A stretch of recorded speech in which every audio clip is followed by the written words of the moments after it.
The crash echoed through the empty 42nd floor like a gunshot. Randy Sullivan's cleaning cart stood frozen 3 feet from Veronica Hayes' desk, his hand still outstretched toward where the phone had been. Glass scattered across polished mahogany, each fragment catching the glow of the city lights below. The CEO appeared in the doorway, her silk blouse wrinkled from 18 hours of wear, her eyes wild with something that looked less like anger and more like terror. She wasn't looking at him. She was staring at the shattered screen, at whatever was still visible through the spiderweb cracks. Randy saw it too, just a glimpse before she lunged forward. A message, a photograph, and suddenly, the fluorescent hum of the office felt too loud, the air too thin. His hands had cleaned 1,000 offices over 3 years of night shifts, but they'd done other things 15 years ago, things he'd buried, things that were now crawling back to the surface. Veronica's lips moved, forming words he couldn't hear over the roaring in his ears, and Randy realized that some stains don't wash away with ammonia and prayers. Randy Sullivan moved through the world like a ghost. 3 years pushing a cleaning cart through Westfield Tower had taught him invisibility, how to exist in spaces where men like him left no trace. Tonight, the 42nd floor should have been empty, but Veronica Hayes' office blazed with light at 2:17 a.m., and through soundproofed glass, Randy watched her pace like a caged animal. He knocked softly. Professional. Unobtrusive. She spun, mascara smudged, waving him away with a sharp gesture. But Randy was already moving inside, cartwheels silent on marble. Be invisible. That was the job. 15 years in and out of the system had taught him when to disappear. The phone on her desk wouldn't stop ringing. Veronica grabbed it finally, hand shaking so badly Randy could see it from 6 feet away. Her thumb hovered over the answer button. Then the device slipped. Randy's body moved before, thought the same reflex that had caught his daughter Harper 1,000 times. His fingers closed on empty air as the phone arced downward. Time slowed enough for him to see the screen clearly. A photograph. A child's face. Small. Terrified. The crash was a gunshot. Glass exploded across mahogany. Veronica's scream built from somewhere primal as she dropped beside the ruins.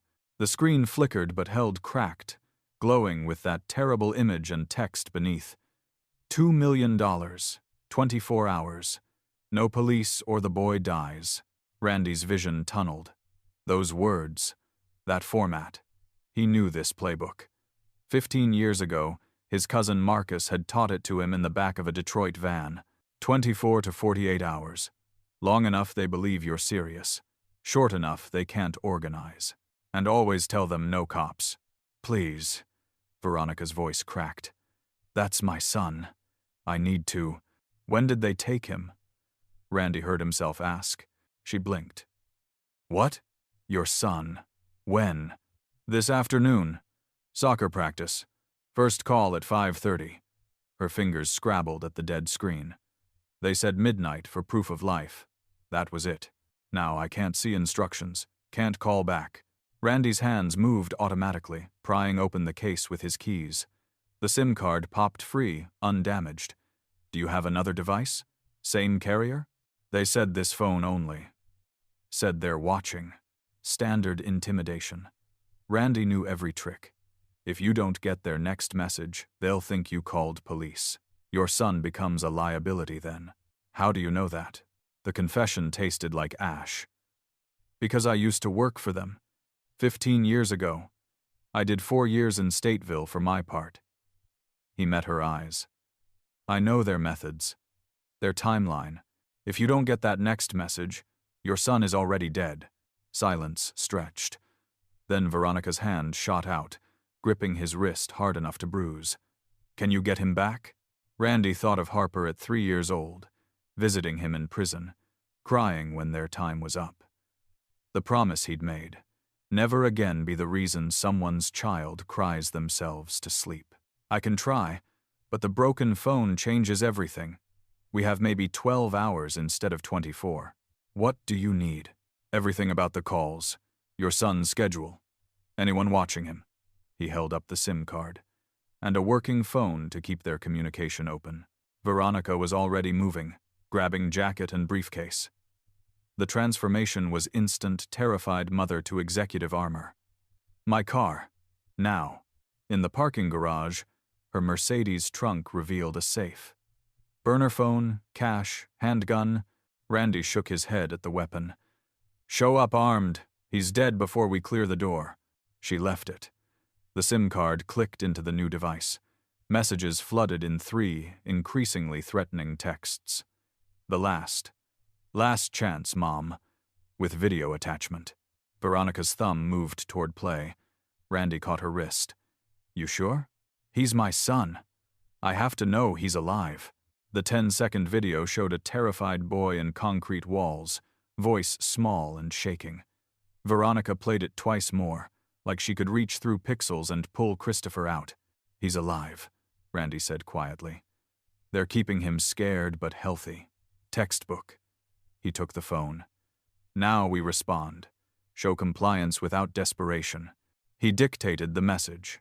She typed. Sent. 2 minutes of crushing silence. Then, confirmed. Randy exhaled. 5 hours until they send drop instructions. We find where they're holding him before that. How? There's nothing in that video. Randy played it frame by frame. New concrete. Basement or ground floor. Small window covered with newspaper. And their background noise. A train horn. The higher pitch of Chicago's L train. His pulse kicked. They're near the elevated tracks. What does your company do? Pharmaceutical distribution. 7 facilities in Chicago. Someone in your operation gave them a location. Warehouse under renovation, legitimate cover. Workers coming and going. Randy pulled up a map. The one near 35th Street. Show me, she pointed. The green line ran right past it. That's where Christopher is. Randy's voice was flat with certainty. That's exactly what Marcus would do, hide in plain sight. Your warehouse means keys, codes, floor plans. He looked at her. Someone on your staff helped them. Veronica's face went gray. My people wouldn't. Money makes people betray anything. We have maybe 6 hours before they relocate him after getting ransom confirmation. Randy checked his watch. 3:47 a.m. We go in during the day. Construction crews show up at 7. We show up at 6:45, dressed like contractors. Just walk in, act like you belong. Can you do that? Stay cold. Stay focused. Whatever it takes. Her voice was steel. Christopher is all that matters. Randy recognized that tone. The voice of someone who'd already decided there were worse things than consequences. They spent an hour planning. Randy sketched warehouse layout from satellite images. Veronica got renovation blueprints through company contacts. By 5 a.m., they had something resembling a plan. Randy drove to his apartment. Upstairs, Harper slept buried under blankets, clutching her stuffed elephant. He stood in her doorway 30 seconds, memorizing everything. Her soccer trophy, her drawing of them holding hands. He wrote a note for Mrs. Chen. Instructions if he didn't come home. FBI number. Harper's social worker. At the bottom, tell her daddy was trying to be brave like she always is. He kissed Harper's forehead. She mumbled about soccer, her small hand grabbing his finger. 10 seconds. That's all he allowed himself. 10 seconds to be a father before becoming something else. I love you, baby girl, he whispered. More than anything. At the hardware store, they bought work clothes, vests, hard hats, clipboards, flashlights. Randy added a crowbar. The clerk barely looked, just 2 more contractors starting early. By 6:30, they were parked 3 blocks from the warehouse, changing into work clothes. Randy caught Veronica staring at her phone, probably Christopher's photo. Don't. Not now. Put him in a box where nothing can touch him. Do what needs doing. Feel it later. She nodded. Put the phone away. They walked to the warehouse like they owned it. Industrial park, waking up trucks, workers with coffee. No one looked twice at contractors with clipboards. Chain link gate open, main entrance locked, but side door propped with a cinder block. They slipped inside. dust and old paint smell. Voices deeper in men discussing football. The construction crew. Randy moved forward carefully. Through a doorway, 3 workers setting up equipment on the warehouse floor. And beyond them, at the far end, a steel door marked Cold Storage Authorized Personnel Only. In front of that door stood a man Randy hadn't seen in 15 years. Dwayne Morris, Marcus's enforcer. The man who'd broken Randy's ribs when he'd asked too many questions about Thomas Brenner. "Christopher's in there," Veronica breathed beside him. Randy grabbed her wrist before she could move. "Dwayne will recognize me instantly. We need a different approach." He pulled her back. "We watch. Learn patterns. Construction crews take breaks every couple hours. That's our window. Maybe 10 minutes. 10 minutes to get through that door, past guards, find Christopher, and get out. Yeah, probably impossible." Randy met her eyes. "But it's the best shot we're going to get." They found a storage alcove with sight lines to the cold storage door. Randy took photos with his phone, documenting Dwayne's position, the door mechanism, possible routes. Every detail mattered. The angle of the door hinges, the digital keypad model, the wear pattern on the concrete floor showing foot traffic. Veronica called her assistant Andrea on a burner, giving coded instructions to contact FBI if she didn't check in by 1 p.m. Her voice was steady, professional. No hint of the terror Randy knew she was carrying. He recognized that control, the same mask he'd worn in prison, pretending strength when inside he was screaming. 7 a.m. became 7:30. The construction crew was in full swing now, saws screaming, hammers pounding, men shouting over the noise. Perfect cover for what they needed to do. But Dwayne stayed at his post like a statue, occasionally checking his phone, eyes constantly scanning the warehouse floor with professional paranoia Marcus had trained into all his people. Randy studied the man who'd once broken his ribs. Dwayne was older now, thicker around the middle, but still moved with that same coiled readiness. He wore a contractor's vest over a black t-shirt, work boots that were too clean to be real. A radio clipped to his belt probably connected him to Marcus's other men. Randy counted at least 2 more possibilities, guys, pretending to work but paying too much attention to that cold storage door. "There are others," Veronica whispered, following his gaze. "At least 2 more watching. 3 total that I can see. Probably 1 more outside as lookout." Randy's mind calculated odds and angles. Standard 4-man crew for a job like this. Marcus always said 3 was minimum. 5 was wasteful. How do we get past all of them? We don't. We make them leave. Randy checked his watch. 7:43. But we need to know what we're walking into once that door opens. Christopher could be in the first room or the last. Could be guarded or alone. We go in blind. We waste time we don't have. Veronica pulled out her phone, opening the blueprint files she'd gotten earlier. According to these plans, the cold storage section has 1 main corridor with 6 rooms branching off 3 on each side. Each room is roughly 10 by 12 feet. The corridor is 30 feet long. So worst case, Christopher's in the last room. We have to clear all 6. That's 2 minutes minimum, probably 3. Randy traced the layout with his finger. Best case, he's in the first room and we're out in under 60 seconds. How do we improve those odds? Randy thought back to his days with Marcus, remembering the patterns. Kidnappers always put the target in a room that's hardest to reach but easiest to defend. Middle of the corridor. Left side if right-handed. Right side if left-handed. Gives you the longest sightline to react if someone comes through the door. So Christopher's probably in room 3 or 4. Probably. Randy looked at her. When we go in, you stay behind me. I check doors, you watch my back. If we find Christopher, you get him out immediately. Don't wait for me. Don't look back. Just run. What about you? I'll be right behind you. The lie came easily. Practiced from 15 years of telling Harper everything would be okay. But if I'm not, you keep running. Christopher needs his mother alive. Veronica started to argue, then stopped. She understood the math as well as he did. Someone had to be the shield. Better the ex-con with nothing to lose than the CEO with everything ahead of her. 8 a.m. Randy's phone buzzed. The kidnapper's message lit up the screen. Drop instructions. Navy Pier, North Parking Garage, Level 3. Noon today. 2 bags, unmarked bills. Come alone. Bring phone. Any police. Boy dies. Navy Pier, Veronica whispered. That's public. Exposed. That's the point. Multiple exits, cameras everywhere, witnesses. Makes it harder for police to set up without being spotted. Randy studied the message. But it also means they're planning to move Christopher before the drop. Probably within the next 2 hours. Once they secure the location and verify you're cooperating, they'll relocate to a secondary site. Then we're running out of time. Yeah.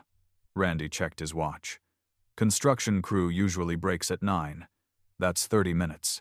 They waited. Randy's hands were sweating. Beside him, Veronica sat rigid, every muscle coiled like a spring. He could feel the tension radiating off her, a mother's desperate energy barely contained. 8:53. One of the construction workers yelled, "Coffee break!" Tools went down. The 3 men headed toward the exit, talking about getting breakfast sandwiches. Dwayne stayed at the door. Randy cursed under his breath. He's not moving. Probably has orders to maintain position during shift changes. So, what do we do? Randy's mind raced through options. They couldn't wait for the next break that would be lunch. Probably not until noon. By then, Christopher would be gone. They needed a distraction. Something big enough to pull Dwayne away from that door. The fire alarm, Randy said suddenly. If we trigger it, building protocol requires evacuation. Even guards have to clear out or they're liable. Where's the pull station? Main corridor, near the entrance we came through. Randy looked at her. But the second that alarm goes, we have maybe 3 minutes before fire department arrives. 3 minutes to get in, find Christopher, and get out before this place is crawling with first responders. 3 minutes. Veronica's jaw set. Then we don't waste any. Randy pulled out the crowbar from his tool belt. I'll trigger the alarm. You wait here. When Dwayne clears out, you count to 30, gives him time to get outside, then you go straight to that door. I'll meet you there. How do you know the door won't be locked? It will be. That's what the crowbar's for. Randy met her eyes. This is it. Last chance to call this off. Once we commit, there's no going back. Veronica's answer was to take the crowbar from his hands and test its weight. I'll trigger the alarm. You're the one who knows how to breach that door. I'll just slow you down. Randy wanted to argue, but she was right. Okay. Trigger it and run back here fast. Stay low. Stay quiet. And Veronica? He waited until she looked at him. If something goes wrong, if I get caught, if Marcus shows up, you run. You get out and you call the FBI. Christopher needs at least one of us to survive this. She nodded once, sharp and certain. Then she was moving, slipping through the shadows toward the main corridor with surprising grace for someone in a hard hat and steel-toed boots. Randy positioned himself at the edge of the alcove, crowbar hidden under his vest, watching Dwayne. The big man was on his phone now, speaking to someone in low tones Randy couldn't make out. Probably checking in with Marcus. Standard procedure during shift changes. The fire alarm exploded through the warehouse like the end of the world. Strobing lights, deafening klaxon. The works. Dwayne's head snapped up, phone still at his ear. For 3 seconds he didn't move, clearly getting instructions. Then he pocketed the phone and moved toward the exit at a jog. Randy counted to 30. Slow Mississippi seconds that felt like hours. 28, 29, 30. He ran. The cold storage door loomed ahead, steel and industrial, with a digital keypad lock glowing red. Randy didn't bother with the pad. He jammed the crowbar into the gap between door and frame, right at the latch mechanism, and threw his weight into it. The metal groaned. Once. Twice. On the third attempt, something snapped, and the door popped open an inch. Randy shouldered through into darkness. Emergency lighting kicked on dim red bulbs that barely cut the shadows. He was in a concrete corridor, walls bare, floor clean. The sound of the fire alarm was muffled here, dampened by insulation and thick walls. "Christopher!" He kept his voice loud but controlled. "Christopher Hayes, my name is Randy. Your mom sent me. Where are you?" Nothing. Just the muffled alarm and his own heartbeat. Randy moved deeper into the corridor. 3 doors, 2 on the left, 1 on the right. The first left door was unlocked, revealing an empty room full of old refrigeration equipment. The second was locked. Randy hit it with the crowbar, harder this time, desperation lending strength. The lock broke on the second hit. The room beyond was small, maybe 10 by 10. Concrete walls, a single bare bulb. And in the corner, zip-tied to a folding chair, was a boy with dark hair and Veronica's eyes. Christopher. "Hey, buddy." Randy kept his voice gentle as he moved forward, dropping to one knee in front of the chair. "I'm a friend of your mom's. We're getting you out of here." The boy's eyes were wide with terror above the duct tape across his mouth. Randy carefully peeled the tape free. Christopher gasped, then immediately started crying quiet, hiccuping sobs of relief and fear mixed together. "Where's my mom? Is she okay? They said if she called the police." "She's fine. She's safe. And we're going to keep you safe too." Randy used the crowbar to snap the zip ties. Christopher's wrists were raw beneath them, red and chafed. "Can you walk? We need to move fast." "I think so. My legs are asleep." "Okay, lean on me." Randy helped the boy stand, supporting his weight as circulation returned with painful pins and needles. "We're going to go out that door. Turn left and head for the exit. If I tell you to run, you run and don't look back. Understand?" Christopher nodded, still crying but trying to be brave. They made it into the corridor before Randy heard voices, male, coming from the direction of the exit. Close, getting closer. "Told you to stay at your post, Dwayne. I don't care if the building's on fire. That's exactly the kind of distraction someone would use if they were trying something stupid." Marcus. That voice. Randy would know it anywhere. The same casual authority Marcus had used to convince 23-year-old Randy that kidnapping was just business, just logistics, just money changing hands. The voice that had said, "Do this one job," and turned Randy's life into a series of prison cells and parole violations. Randy's blood turned to ice. He pulled Christopher back toward the maintenance closet, mind racing through impossible options. Fight? With what? The crowbar against whatever weapons Marcus carried. Run? The corridor was a dead end. One way in, one way out. And Marcus was blocking it. Closet. Randy spotted the narrow maintenance door they'd passed. He pulled Christopher toward it, yanked it open. Mops and cleaning supplies, barely enough room for a child. "Get in here and don't make a sound. No matter what you hear, no matter what happens, you stay hidden until your mom or the police find you. Understand? But what about you?" Christopher's voice was small, terrified. "What if Your mom needs you alive. That's all that matters." Randy pushed him gently but firmly into the cramped space among the supplies. "You're brave, Christopher. I saw it in that video. You were scared, but you didn't break. Be that brave just a little longer. Can you do that for me?" The boy nodded, tears streaming down his face, but he pressed himself back into the shadows without another word. Randy closed the door most of the way, leaving just a crack for air, then stepped into the center of the corridor with the crowbar loose in his right hand. His heart hammered. His palms were slick. Every instinct screamed to run, to hide, to be anywhere but here facing the man who'd defined his past and ruined his future. But Harper's face flashed through his mind, her drawing, "My hero daddy" in crayon, and Randy planted his feet and waited. Marcus appeared first, Dwayne limping behind him, clutching his wounded shoulder. Randy's cousin looked older than his years, lines carved deep around cold eyes, gray threading through dark hair, but he moved with that same predator's grace. He wore expensive jeans and a leather jacket that probably cost more than Randy made in a month. Success looked good on him. Crime had paid well. Those calculating eyes landed on Randy and widened with genuine surprise. Then Marcus smiled, slow and dangerous, like a shark recognizing an old meal. Well, Randy Sullivan, little cousin, the snitch who walked. Marcus stopped 10 feet away, hands loose at his sides in a stance Randy recognized as deceptively casual.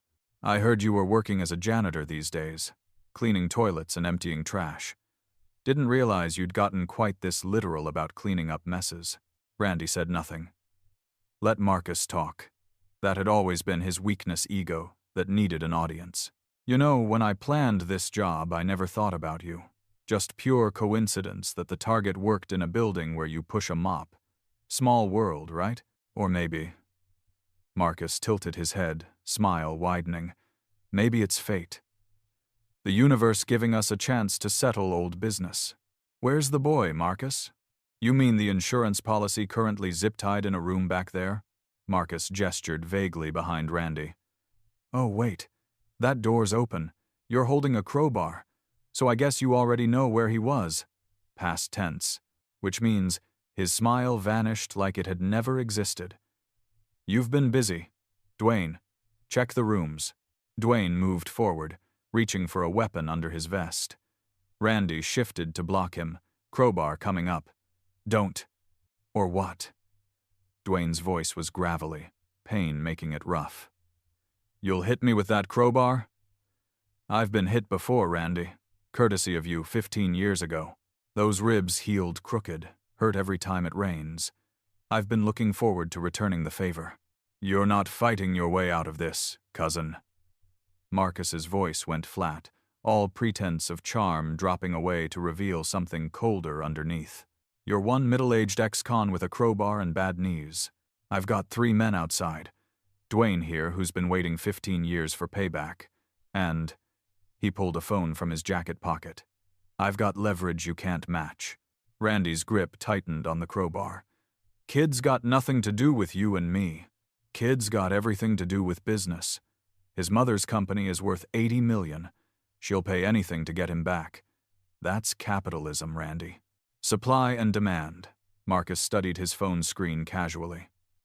But you know what's interesting?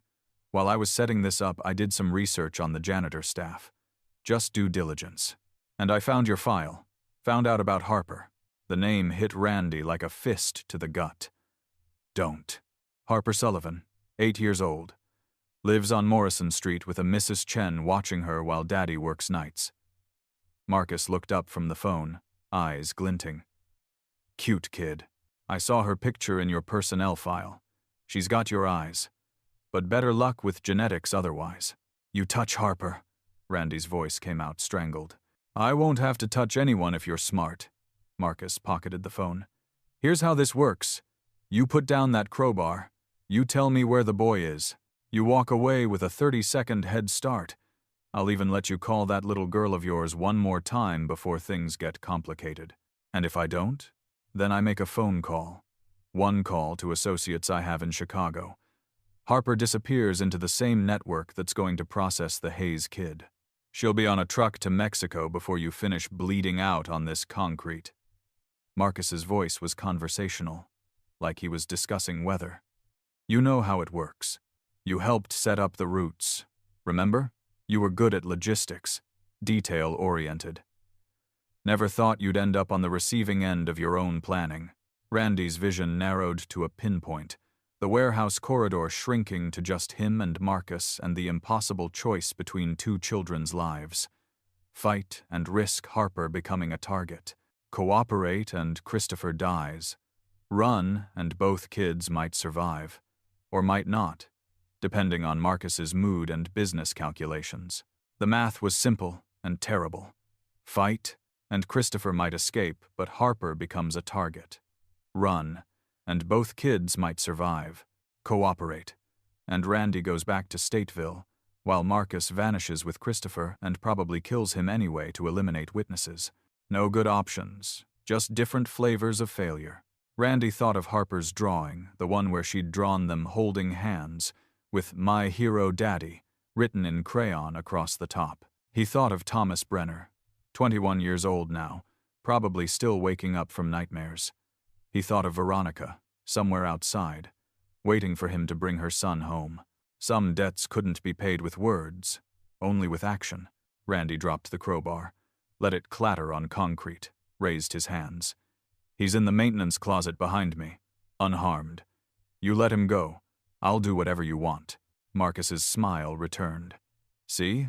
That's the Randy I remember. Practical. Dwayne, get the kid. Dwayne moved past Randy, reached for the closet door. Randy tensed, ready to fight, ready to die if necessary. The gunshot was impossibly loud in the enclosed space. Dwayne staggered, hand going to his shoulder where blood bloomed through his shirt. He spun, and Randy saw Veronica standing at the corridor entrance, the handgun from her car safe held in both hands, barrel still pointed at Dwayne's center mass. I told you to leave the gun, Randy said. You're not in charge of me. Veronica's voice was steady despite her shaking hands. Step away from my son. Marcus moved fast, drawing his own weapon, but Veronica shifted her aim to him. Don't. I'm a terrified mother with a gun. You want to bet on whether I'll miss from this distance? Lady, you just made this a lot more complicated. Marcus kept his weapon trained on her. Now we've got gunshots, which means police are coming whether we like it or not. Which means I've got nothing to lose by finishing this loud. Then we all die. Veronica's finger was on the trigger. I'm fine with that. Are you? Mexican standoff. Marcus and Veronica with guns pointed at each other, Dwayne bleeding and trying to reach his own weapon. Randy unarmed between them and Christopher hidden 10 feet away, the fire alarm still shrieking in the distance. Randy did the math. If shooting started, Veronica might hit Marcus. Might. But Dwayne would definitely shoot her, and Christopher would be caught in the crossfire. Only one way to change the equation. Randy dove for Dwayne, hitting him low and hard, sending them both crashing into the wall. The big man's injured shoulder connected with concrete and he screamed, losing his grip on his weapon. Randy grabbed it, came up in a crouch.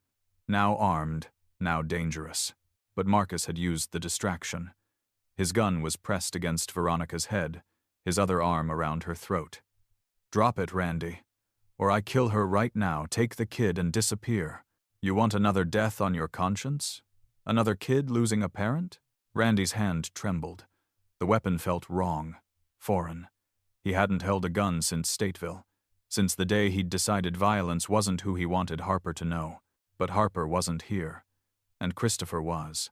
You're not killing anyone, Randy said, surprised by how steady his voice came out. Because if you pull that trigger, I empty this magazine into you. You're dead before her body hits the ground. So let's think this through, Marcus. Really think it through. You won't shoot me. You couldn't shoot anyone. That's why you turned snitch instead of handling your business like a man. I turned snitch to save a 6-year-old boy you wanted to kill. And I'd do it again. Randy took a step forward. But you're right about one thing. I don't want to shoot you. I want you alive. I want you in Statesville, where you can think every day about how your business ended because you got too cocky. Marcus laughed. Statesville? You think I'm going back to prison? I've got money in the Caymans, contacts in Mexico. I pull this trigger and I'm gone before. The second gunshot came from the corridor entrance. Marcus stumbled forward, releasing Veronica, his gun clattering away. He looked down at his leg where blood was spreading from a through-and-through wound in his thigh. Then he looked at the corridor entrance where a woman in an FBI windbreaker stood with a smoking weapon. Marcus Teller, you're under arrest for kidnapping, extortion, and violation of parole. You have the right to remain silent. 3 more agents poured into the corridor, weapons drawn, commands overlapping. Dwayne was face down on the concrete, hands being zip-tied behind his back. Marcus was being read his rights while an agent applied pressure to his leg wound. The lead FBI agent, the one who'd shot Marcus, holstered her weapon and approached Veronica. Mrs. Hayes? Agent Foster.